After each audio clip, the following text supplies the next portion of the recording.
Good afternoon, ladies and gentlemen. Jamie Samuel reporting, and welcome to episode 3 of my 2022 FIFA World Cup podcast, bringing you all the latest updates on the 2022 World Cup. I'm thrilled to announce that I am joined by a new guest on this podcast for the very first time, introducing co-worker Barney Pera. Barney, how are you this evening? And thanks so much for your time to join me on today's podcast. I'm doing very well, thanks, Jamie. I've just come back from overseas in the last 24 hours, so it's great to be on your podcast. That's wonderful. Where did you go when you were overseas, and did you have a nice time? I had a great time. I was in Thailand the majority of the time. I was there on the day of the opening game of the World Cup, and on the second night of the World Cup I was actually in transit in Changi Airport in Singapore, so I was a little bit behind what was going on in the World Cup after the second night because I didn't get to see any of that second night, but I'm caught up with practically everything now. Wonderful. Barney, you work at Apple iSports.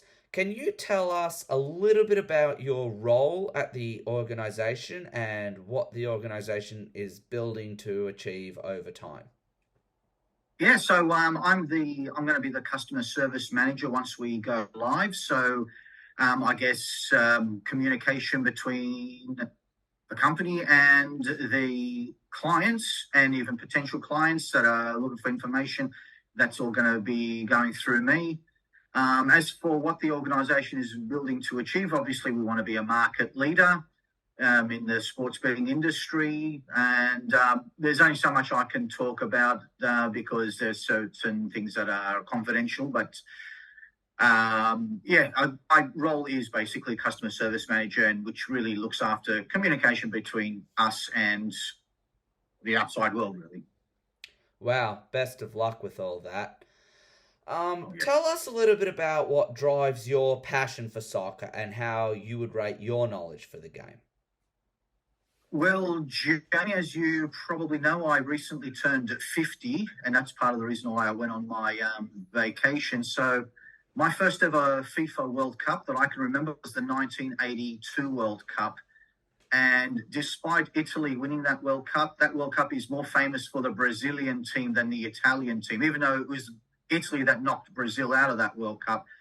That World Cup and that Brazil team was what made me fall in love with the game. And ever since then, I've just been the biggest soccer nut, soccer nerd. Call me whatever you like, but that's what I have become. I've actually been to 3 World Cups live, including the 1994 World Cup final between Italy and Brazil. But I was there for the Socceroos in 2006 in Germany. I also watched the 2010 World Cup in South Africa. So those 2 World Cups, I watched all of Australia's games. At the South Africa World Cup, I also saw the famous England versus Germany game with that disallowed Frank Lampard goal, and I caught 2 of the quarterfinals in that World Cup. So yes, when it comes to the World Cup especially, I'm glued to the television. By the end of the World Cup, I forget what I used to do with my life before the World Cup started. So, yes, I'm the biggest World Cup nerd you'll ever meet. Wonderful. And I'm proud of it. Wonderful. Well, I'm very glad that you will be joining me for my regular podcast throughout this World Cup. I feel that we can certainly offer our audience a broad range of knowledge, keep them excited and up to date. And yeah, it's going to be a lot of fun. Over the last day, overnight, we saw the whole world in shock. Saudi Arabia causing one of the biggest upsets in World Cup history, defeating third placed in the world and one of the favourites to win the tournament, South American giants Argentina 2-1, in one of the more remarkable games we've ever seen at a World Cup.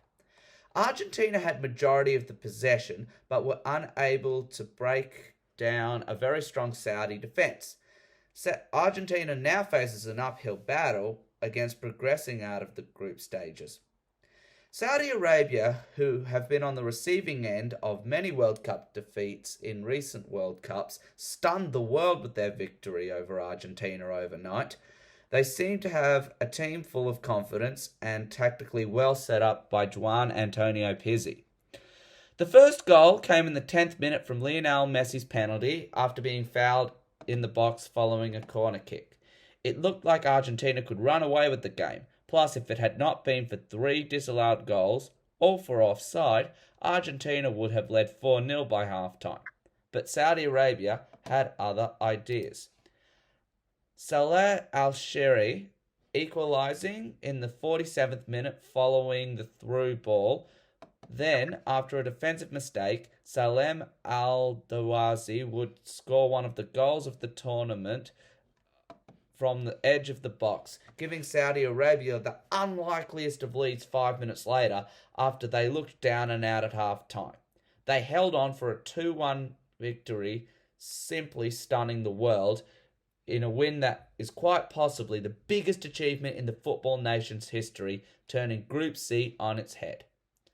Barney, was this result one you saw coming in your wildest dreams? Dare I say, absolutely not. I thought the Saudis were playing even in the first half. But even then, I did not predict. No way I would have predicted Saudi Arabia to beat, in my opinion, the second favourite for the World Cup. It was just a shock. I still remember the day that Argentina lost their opening game at the 1990 World Cup in a shock result then. That was against Cameroon. But this was a bigger one because nobody really saw Asian football was going to make a statement at this World Cup. They've been very poor in previous World Cups. And although Saudi Arabia was decent in the qualifiers, no one expected them to be up to the task against one of the giants of world football. So, yeah, I was quite stunned. But honestly, the Saudis, I thought they deserved their win. They were the better team, I think, overall. Yeah, absolutely. And Argentina could have got a bit carried away, and it really ruined their momentum with those offside decisions, and it would have been frustrating.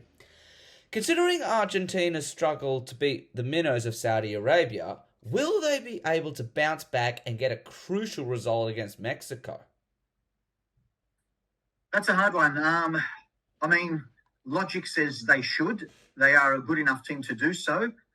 But I'm old enough to remember times when Argentina were considered favourites for World Cups, and they were considered favourites to come first in their group. And when they struggle at their first game, they find it hard to get out. So I think sometimes there's like a mental weakness that the Argentinian team has when their backs are to the wall. They're definitely good enough to get a result, but this is going to wound them mentally. No one expected them to lose to Saudi Arabia, and suddenly they have to play against a supposedly stronger team and get a positive result against them. It all comes down to their mindset. Can they put the Saudi result behind them and just concentrate on the Mexico game? Or are they going to have this game, the Saudi game, at the back of their minds when they're taking on Mexico? So it just comes down to mental strength, because they got the skill and the know-how to beat the Mexicans, but it comes down to the mental side of the game. As I said, I've seen Argentina, favourites for the 2002 World Cup, and after a bad first game, they just couldn't recover, and they ended up losing against England in other games, and then they had to draw against Nigeria in that 2002 World Cup. They have a history of not bouncing back when they've hit a setback. So do not be surprised if Argentina does not escape this group. I still think their quality is just way too strong for them to miss out, but it wouldn't come as a shock either after what I saw yesterday. Nah, absolutely. That's completely fair. I, for one, feel they'll struggle to beat Mexico. Maybe at best could hope for a draw. With Saudi Arabia causing this massive upset, who's to say they can't get results out of their last 2 clashes against Poland and Mexico? Barney, can you see this side progressing into the knockout stage? Well, they are every chance to. I'm actually part of a tipping competition where I actually picked Saudi Arabia to come third in their group and Poland to come fourth in their group. So I already saw before the tournament, I thought Saudi Arabia, because they're playing in more familiar surroundings, they'll have an advantage over Poland. I didn't expect them to have an advantage over Argentina, though. So there's no reason why Saudi Arabia can't progress. They've beaten the biggest team in the group, and they almost just need a draw in one of their last two remaining games, and it should be enough to get them out. And especially with Poland and Mexico drawing, Saudi Arabia has every chance to get out, because Argentina is going to be after a result. They're going to be into taking points off Poland and Mexico as well. So now Saudis are a very good chance of making the second round, which would be great for Asian football. Absolutely, it would be. Mexico and Poland played out a 0-0 draw. This was a game with very few chances. It seemed neither team wanted to give away too much, and both defences were on top form. Robert Lewandowski had the chance to win it for Poland after being awarded a penalty in the 57th minute, but Guillermo Ochoa denied him with a brilliant save down to his right. The two sides will now be preparing for the next round of matches. Mexico facing Argentina and Poland taking on Saudi Arabia. Both games are crucial if either side wish to progress out of the group stage. It has been an incredible start to Group C with so many twists and turns. We can't wait to see what happens next. Barney, who do you think will come out on top of Group C? Oh, gee, that's a hard one. Because the fancy teams did not have the greatest start. I honestly thought Argentina would come first, Mexico second in their group. The games overnight have totally, totally put the group in disarray. I think Saudi Arabia has to qualify for the next round after the first round of matches. And I don't know. I honestly think Argentina, despite their history, they should become the second team to make it out of that group. Yeah, fair enough. That's a reasonable prediction given the results. Is this a disappointing result for Mexican football standards, in your opinion, considering they carry the most weight of expectation in the North American region at this World Cup? I think they will be disappointed because, as you said, they are the standard bearers of the CONCACAF Confederation. Everyone expects the Mexicans to do something positive, and they would have gone into this game with legitimate aspirations to beat Poland.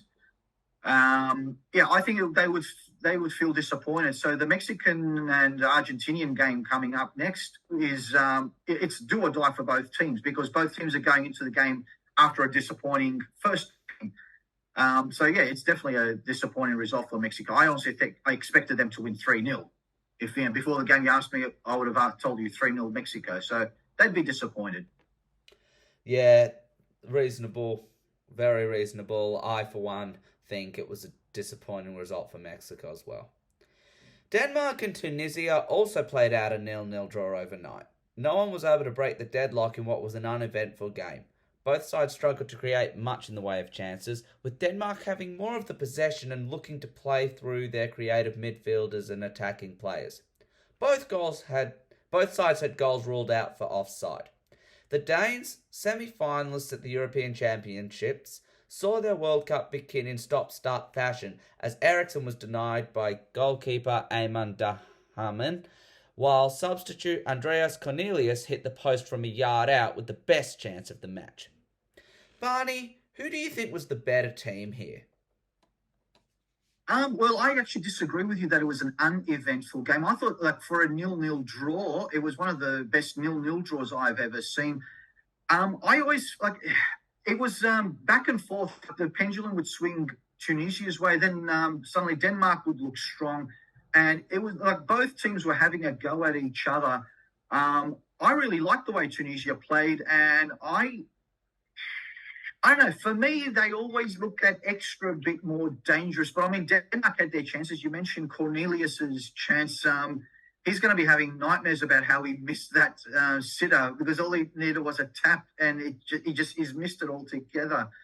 But yeah, for me, Tunisia was actually the slightly better team. But it was one of those games. The momentum just kept switching back and forth between the two teams. both teams will feel that they had their chances. But I thought the 0-0 draw, I think, was a fair result. I don't think one team necessarily dominated the other, but Tunisia was just a little bit, for me, just a little more sleek, more dangerous. Yeah, fair enough. Who do you think is more likely to progress out of this group now? Before the World Cup, I never actually told you this, Jamie, but before the World Cup, I actually picked Denmark and Tunisia qualifying for the second phase ahead of France. I thought France was going to fall victim to the champions curse that's been going on for the last few World Cups. And what I saw yesterday, I think the Danes and the Tunisians are still a very good chance of making it to the next phase. Yeah, fair enough. Reasonable prediction. What changes would each side need to make if they are going to progress to the knockout stage? Honestly, I thought both sides contain, like, defensively, I thought they were both pretty solid at the back.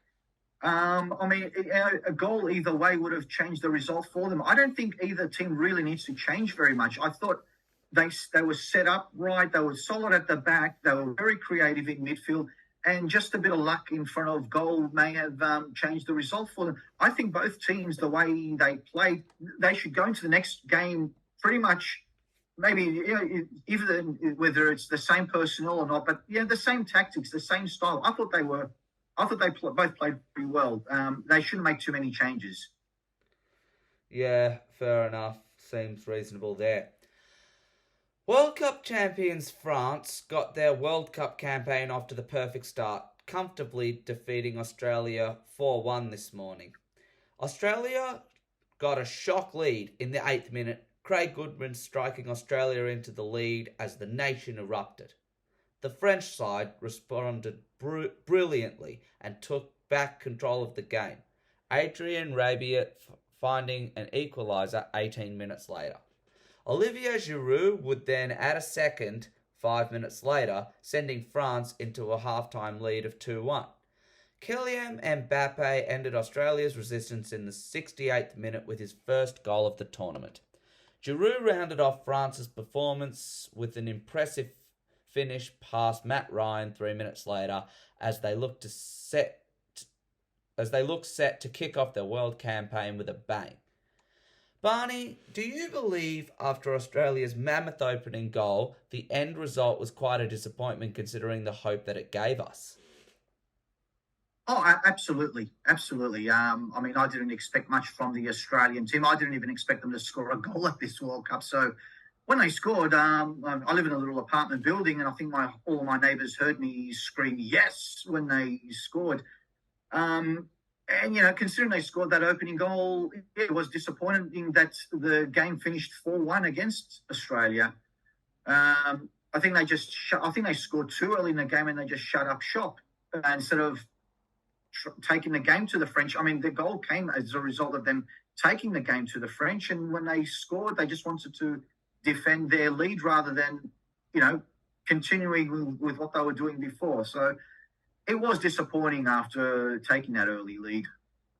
Yeah, absolutely. I mean, happened to be at a pub watching it this morning and the place lit off when we scored through Craig Goodwin early, but by the end we were all just stunned by what was to follow. I mean, forget how strong this French side is, and they're champions of the world for a reason. Speaking of France, they look dangerous. The football they played after they were knocked down early was irresistible. In your opinion, will other teams they face fear them? I know the popular answer is yes, but I think Australia allowed the French back into the game. And some of the marking for a couple of the goals was really abysmal. I'm still not convinced France is the team that everyone makes them out to be. I know a lot of people will be listening to this podcast thinking, is he mad to say that? But I think Australia allowed the French to dominate them rather than the French being that much better than the Australians. I mean, before, when it was 0-0, I thought Australia was really taking the game to the French. it was just Australia's attitude that allowed France back into the game. I think the other group teams like Tunisia and Denmark will go into their game against France confident that they have the ability to break the French down. We'll see in a few days' time whether I'm right or not.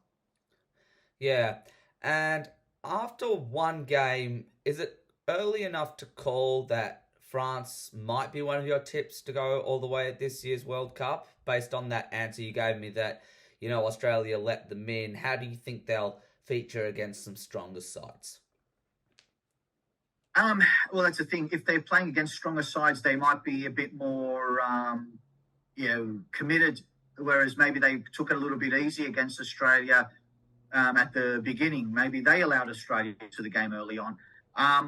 It's hard to say. I predicted France would have a disappointing World Cup, and for the time being, I am going to stick to that.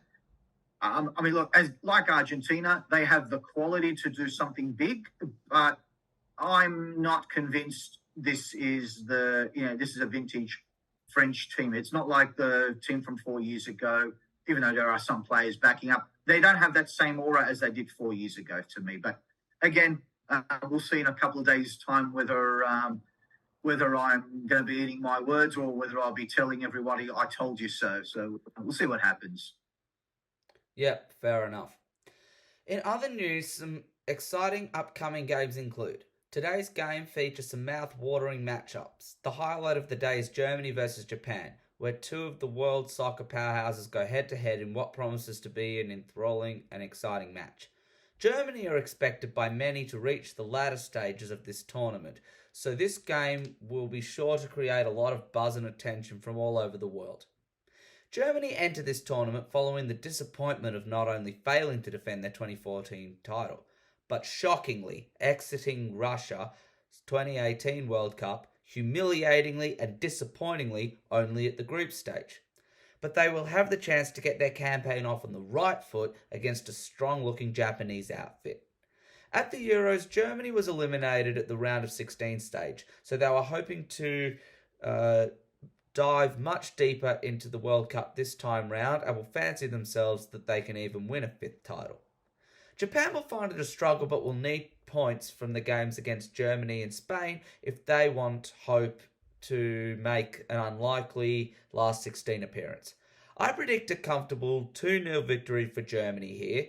Barney, can you please give me your predictions? I would love to see Japan as I lived in Japan for 7 years, so they are my second favourite team. But in all honesty, I can't see the Japanese getting one over the Germans. You're saying 2-0 to Germany. I tend to agree with you. And I think Germany is just too much, just too strong for Japan. As much as Japan will give a spirited performance, the Germans are another level to the Japanese. And yeah, I agree with you that it'll be a 2-0 win to the Germans. Yes. And can you tell me a little bit about what you are expecting of Germany at this year's tournament? I have actually gone on record to say the Germans will reach the final. I've got them coming second in their group, but then that gives them a slightly easier path to the final if you follow the table and the knockout phase. I think the Germans, on account of them having an easy-ish path to the final, I think they can go all the way to the final. Will they win it? Again, on the day, anything can happen. But I think they're going to go very far, the Germans. Fair enough. Spain take on Costa Rica in what should also be an interesting encounter. This is another fixture in which sees two teams go head-to-head with a good chance of progressing to the round of 16. So it should be an entertaining game. Spain were knocked out at the round of 16 stage of the 2018 World Cup, but they have been relatively solid in their qualification campaign and are expected to make it deep into this tournament. Spain are favourites for this game, but with Costa Rica having already shown that they can surprise their opponents when least expected, it could be a really close affair. I predict a 2-1 victory for Spain as they get their campaign off to the right start. Barney, are you expecting a similar outcome?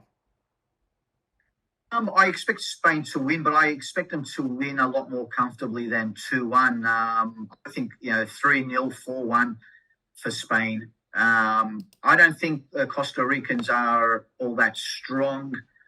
I thought they were quite fortunate to beat New Zealand in the playoffs.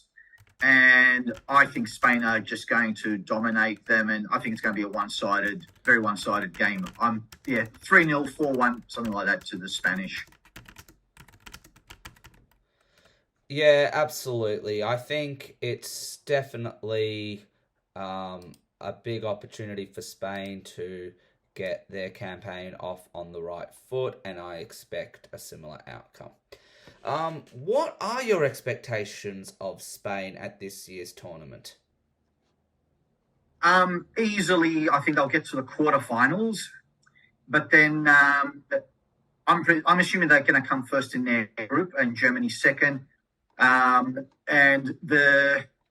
fortunately, if Spain does come first, they're on the more difficult side of the draw. So I think they'll get to the quarterfinals, and after that, it depends on who's the best team on the day. But I think quarterfinals are well within Spain's reach. Yeah, fair predictions, Barney. Belgium will face Canada as they look to start off the tournament on the right foot. Belgium have looked very solid and are expected to win comfortably, but Canada could cause a few problems for the European side. Belgium have been impressive in their preparation for the World Cup and will be looking to maintain their impressive form from qualification into this tournament, which saw them qualify top of Group E. It will be interesting how Canada go at this tournament, their second in history and first since 1986. I predict Belgium 3-0. Barney, your prediction. Yeah, pretty much the same. It's good to see Canada back. They've got a similar World Cup history to Australia, up until our 2006 World Cup. So it's good to see Canada back. But, Belgium, they're just quality all over the park. 3-0 I think is a fair prediction. What are you expecting to see from Canada at their first World Cup since 1986? Canada was pretty impressive in the CONCACAF qualifiers. So I don't think they're going to be easy beats. I think they are going to give a good account of themselves. They're going to give some spirited performances, and they're going to, they're going to make teams work hard to get one over them. But I just don't. I think they've got some very tough opponents, and I don't expect anything major from Canada. But I do expect some quality on the park, some quality play for them, and they're not. I don't think they're going to be an easy beat team like a lot of people have said about Canada. Yeah, fair enough. And how far do you expect Belgium to go at this year's World Cup? Yeah, Belgium's a strong team. I think just like Spain, I think they are well within quarterfinal is definitely well within their reach. And then after that comes down to who's the best team on the day. But yeah, at least a quarterfinal for Belgium is not out of the question. Yeah, I can see similar. Switzerland takes on Cameroon in what is sure to be an interesting game. Switzerland, slight favourites over their opponents, but Cameroon will come in with hope that their combative style of play will give them a chance of getting something from this game. Cameroon will be glad to qualify for this year's tournament after failing to make Russia surprisingly in 2018. Switzerland have been consistent performers at major tournaments over the years, but will want to start the tournament with a win. My prediction, Switzerland 2-1. Banny, are you expecting a similar result? Yeah, I think Switzerland will win. Cameroon will, give a good spirited performance. But yeah, Switzerland, they are, whilst they don't have any major star players, I suppose Granit Xhaka is a star player, but Switzerland, they're a very cohesive team. So whilst they don't have a team of champions, they have a champion team. And yeah, they're very hard to break down. I think they will beat Cameroon. It won't be like a lopsided game, 1-0, 2-1. It'll be something like that. I don't expect a big score. Can you see either of these sides progressing to the knockout stage? Well, they're in the same group as Serbia and Brazil. I've actually got Serbia qualifying alongside Brazil in the next phase, but the only team that can upset that would be Switzerland. I don't think Cameroon has enough quality to get one over their group opponents. Fair enough. Finally, can you just give me a quick prediction on tonight's match between Morocco and Croatia, in which I previously previewed on the last podcast? Yeah, I've got a soft spot for Morocco, but they are the unluckiest team in the World Cup history, and I think it's going to continue to. I think Croatia will get one over them tonight. I'm just looking forward to what tragic story is going to happen to the Moroccans, because they're always some tragic loss with them. But no, I think Croatia they'll win against Morocco. All right. Barney, thanks so much for your time to join me on the podcast, and I look forward to having you back again throughout the tournament as the tournament heats up. Thank you very much for having me on, and look forward to appearances on your podcast. And that concludes episode 3 of my 2022 FIFA World Cup podcast. Remember, if you are keen to be a guest on this podcast, you can reach me on my email in the video description or via the LinkedIn profile in the description. We can't wait to see how these matches play out. Make sure you stay tuned for our post tomorrow, which will be recapping all the action from day 4 and previewing what's to come in day 5. Speak to you guys then.